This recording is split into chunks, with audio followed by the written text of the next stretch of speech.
Sometimes the most disturbing stories aren't made up in horror films or whispered as folklore.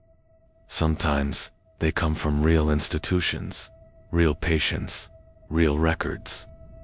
This is the story of Australia's most haunting and historically significant institutions, the Beechworth Lunatic Asylum, later known as Mayday Hills Hospital, a place that was supposed to help the mentally ill, but became something far more complicated. Began as a center for mental health care, but slowly evolved into a place surrounded by whispers, tragedy, and some believe, spirits that never left. From 1867 to 1995, the Beechworth Asylum stood quietly in the hills of Victoria, one of the country's largest psychiatric hospitals, as part of the colonial government's growing response to mental illness. Built on over 100 acres of land, the facility was designed to be self-sufficient, with its own vegetable gardens, orchards, and livestock. At its peak, the asylum could house up to 1,200 patients. It started with good intentions. The asylum was part of a growing push in the 19th century to address mental illness with structure and routine. It was built on a large property just outside the town of Beechworth and was designed to be self-sustaining. The grounds included farmland, laundries, and work areas meant to keep patients active and self-sufficient. But that also meant isolation. Once you entered Beechworth, the outside world rarely followed. For over 128 years, this facility stood as a silent witness to stories of suffering, mystery, and misunderstood minds. On the surface, it was a mental hospital, but beneath the layers of institutional failure, unrecorded suffering, and stories no one wanted to talk about. Some were treated, some were forgotten, many never left. Let's begin with the way people were admitted. In those early years, it operated under the same system as other Victorian-era asylums. People could be committed with just 2 signatures, one from a doctor and one from any other person. That could be a parent, a spouse, even a neighbor. But getting released was much harder. You needed up to 8 separate approvals from medical and government officials, creating an environment where many lived out their days behind its stone walls, regardless of whether they belonged there. The imbalance was staggering. Many never made it out. Treatment of mental illness in the 19th and early 20th centuries was harsh by today's standards. The methods of treatment were often rough. Inside asylum at the time, patients were treated with what was called therapy. But in reality, it often looked like confinement, restraint, and punishment. Patients were often restrained with straitjackets, subjected to mass electroshock therapy, and kept in isolation cells for extended periods. Some treatments were well-intended, but poorly understood. Others were simply cruel. Restraints were common. Isolation cells were used for days or weeks at a time. There were no standards for individualized care, and records show that some patients were used for unpaid labor around the property. One of the most feared places in the asylum was the Grevillea wing, where mass electroconvulsive therapy sessions took place, known as ECT today, and was widely used, sometimes without anesthesia or consent. Dozens of patients lined up, waiting for voltage to pass through their skulls. The procedures were rushed, often untreated.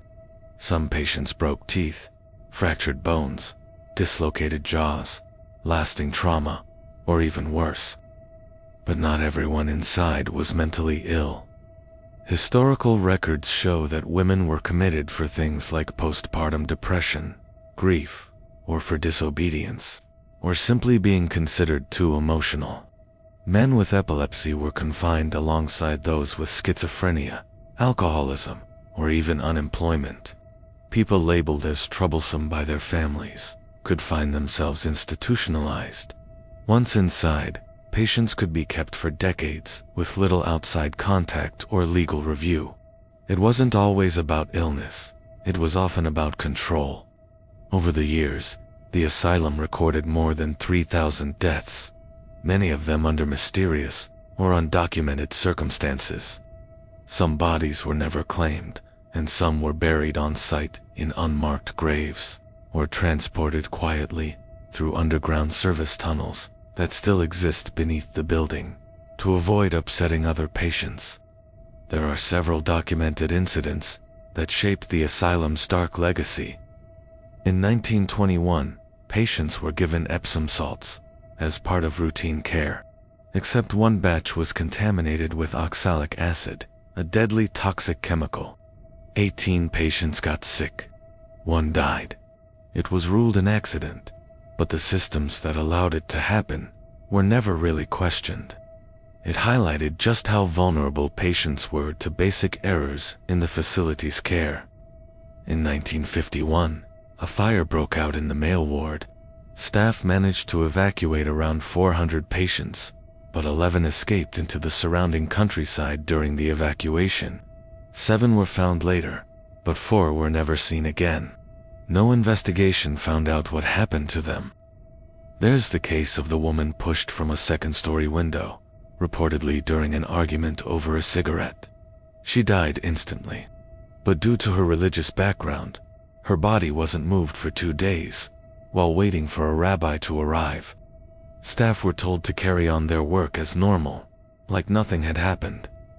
Imagine being another patient, watching someone lie dead for days and no one explaining why.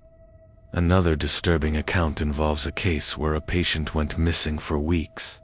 At first, no one noticed, but weeks later, the asylum dog returned, chewing on something that wasn't right.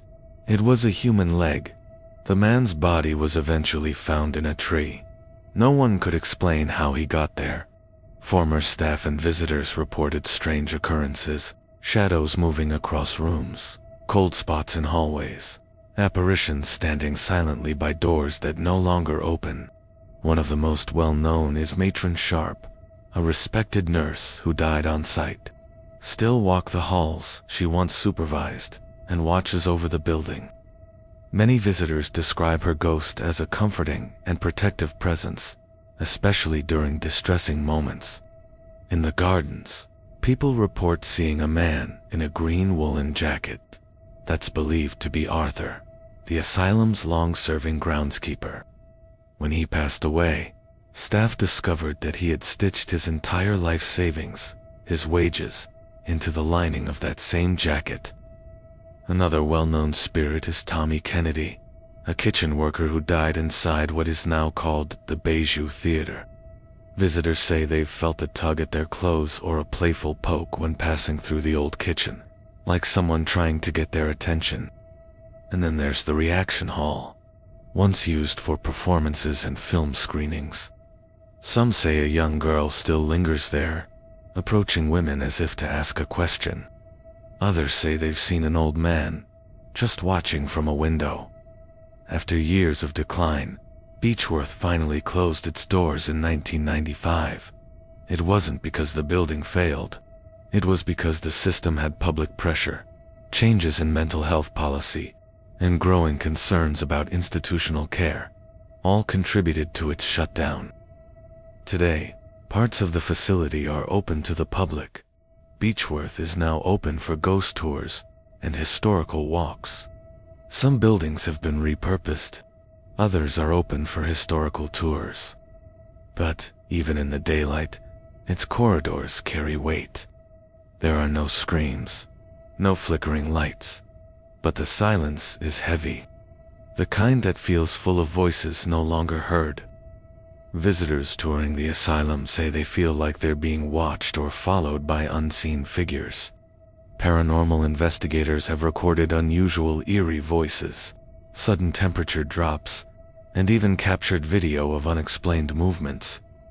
But the real weight of the Beechworth Asylum isn't about ghost stories. It's in the history itself. With so many unresolved stories, it's perhaps no surprise that the Beechworth Asylum is considered one of the most haunted sites in Australia. Are these stories folklore? Possibly, but they tend to come from the same locations: described the same way by people who've never met. What can't be denied is the pain that took root here. Whether it's the echo of history, the weight of forgotten souls, or that cold presence that never left, Beechworth is a stark reminder of how we once treated the mentally ill, and how darkness clings when society tries to forget.